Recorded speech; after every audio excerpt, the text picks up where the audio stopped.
very much. And then you have to, I will just show you the skill system. Then, for example, you have to put some skill points on strengths, and if you put off your strengths, you can wear much more things. Moreover, you can buy a house this time in Antalor and can put your things over in there. So that's another possibility to safely store your equipment. Okay, for the skill system, it's the same in 2v1, so you don't have to choose a class right in the beginning of the game. So your hero develops of how you spend your skill points. First there are the main parameter points, health, strength, agility and willpower. And here below this we have the 45 sub-skills, and they are divided in groups. We have the warrior skills, we have ranger skills, mage skills, assassin skills, crafting skills, and some general skills like lockpicking, general resistance and so on. And now it's up to you. If you invest all your points into warrior, for example, then you get a great warrior. But you can also say, okay, I want to put some skill points in everything. And you can do everything a little bit, but nothing perfect. So that's up to you. We are just doing a balancing. Right now there's no level cap planned, but we have to see what works out best.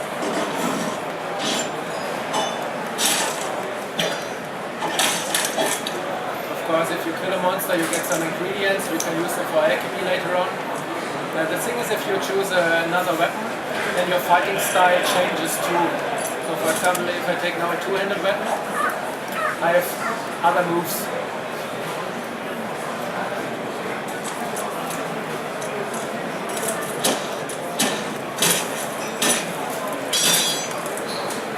That's a quick window, especially for the console players. So. If you have no keyboard, we wanted to have fast access to a lot of features. So not only the forfeiting of the shortcut bar, but some more. And that's a nice feature for console players. But you can also change the physics again. In the cave, the things are swinging around while fighting.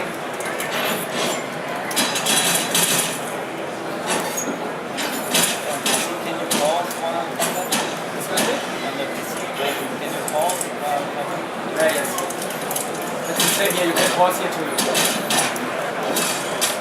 So I can go into the inventory and change the weapon if I want to.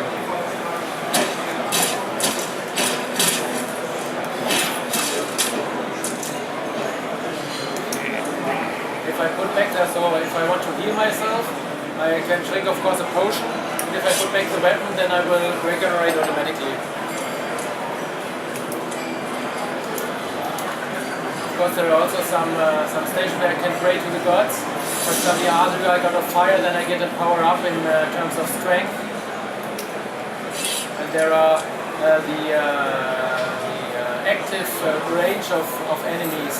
It's depending on what they are doing. For example, these flying ones here, they are following me a long time. And the spiders, for example, they will stay in their cave. So every monster has its special range of activity.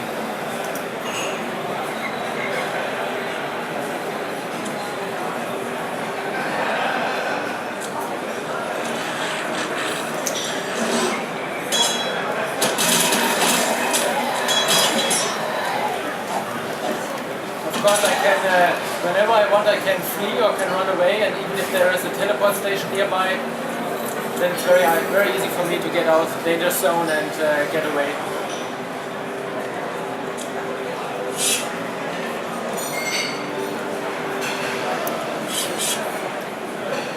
This is one of the typical medieval villages.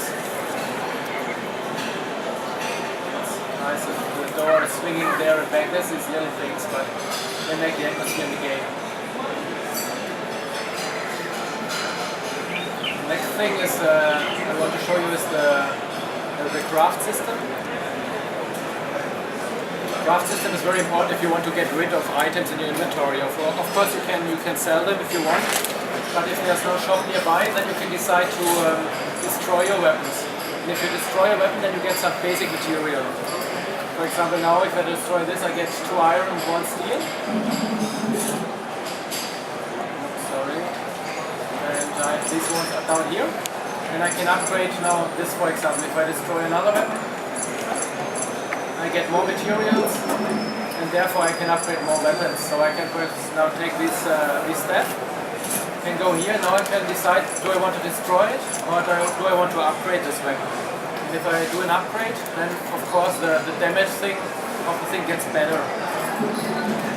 In terms of balancing, it's important for us that we can really have influence. So the number of upgrades is limited, and moreover each upgrade gets more expensive. So the first upgrade, for example, is 2 steels and 1 wood. The next upgrade will be 4 steels and 2 wood. So therefore the player really has to think about what he's doing with his equipment. They look the same. It's only, you also have the possibility to put some magic crystals in the weapon if you have the right level. And then, for example, you can get a kind of particle effect on your sword if you have a fire magic on it. And this depends on the skill. So the crafting system, you can invest skill points, and the better the crafter you are, the more effective you can do this thing. Another feature is the so-called oculus. Oculus, you can imagine it as a kind of flying camera, but it's a magic thing. With an oculus, you can leave your body and can fly around without borders. That's very nice and done. How do you call that? Oculus. Yeah. And it's very funny if you want to see if there's something dangerous behind the next edge. The thing is that this oculus has it's invisible, so you can go very near to things and can look around. But if you go out of the range, then it will fade out. The important thing is if you use an oculus, your character is still in the game. So if you go, for example, in the interface, your character there's a pause modus. But if you have the oculus activated, your character can be attacked. That's important to know. And of course you get an optical and an acoustic feedback. And then you can go back into the character just by a press. This you can do without any skill to learn. There are some different kinds of oculus. So first of all, of course, you have to find them. They are very seldom, you have to find them. And there are even some special oculus with a wider range, but they are very expensive, or you have to get them anywhere. Oculus is a tool, not a gift. Yeah, you can say that.